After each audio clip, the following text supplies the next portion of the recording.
அது நியூ ஒன்றை தான் காட்டுறது. என்னென்றால் குரக்கன்மா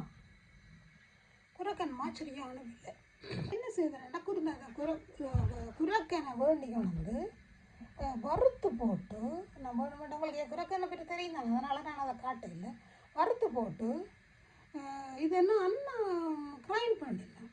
இதெல்லாம் வறுக்கே இல்லை, நல்லா அந்த பட்டு மாதிரி தெரியும் தானே உங்களுக்கு. அந்த மாவு எடுக்க ஒரு பட்டு மாதிரி இருக்கும், வறுத்தமா அதே மாதிரி இருக்குது. இது மாதிரி பழுதாக இல்லை. இது 1 வீக் வச்சு பார்த்தேன் நான். பழுதா போனால் பழுதா போட்டு வந்து அவ்வளோ இருக்குது. எனக்கு பொட்டுமா வைக்க போகிறேன், நான் வச்சு போட்டு காட்டுறேன்.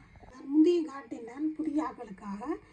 மற்றது கொஞ்சம் கூப்பன்மா டேஸ்ட்டாக இருக்கணும். ஏன்னாண்டா நான் கூப்பன்மா சேர்க்குறேன் இல்லை, பெரிய ஆக்கள் பிள்ளைகளுக்குண்டபடியாக கூப்பன்மாவும் இதுவும் கோதுமைமா கூட. இது வந்து உளுந்து வறுத்து இடித்து வச்சுக்கிறேன். இங்கே உளுந்து வறுத்து இடித்து வச்சுக்கிறேன். முடிஞ்சது. இப்போ அதுவும் சேர்க்க போகிறேன்.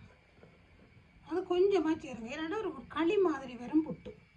ஆனால் டேஸ்ட் நடுகு 8 தோசை அவிக்கலாம் தானே. அப்போ இவ்வளோ 3 மாவும் கலந்துடும்.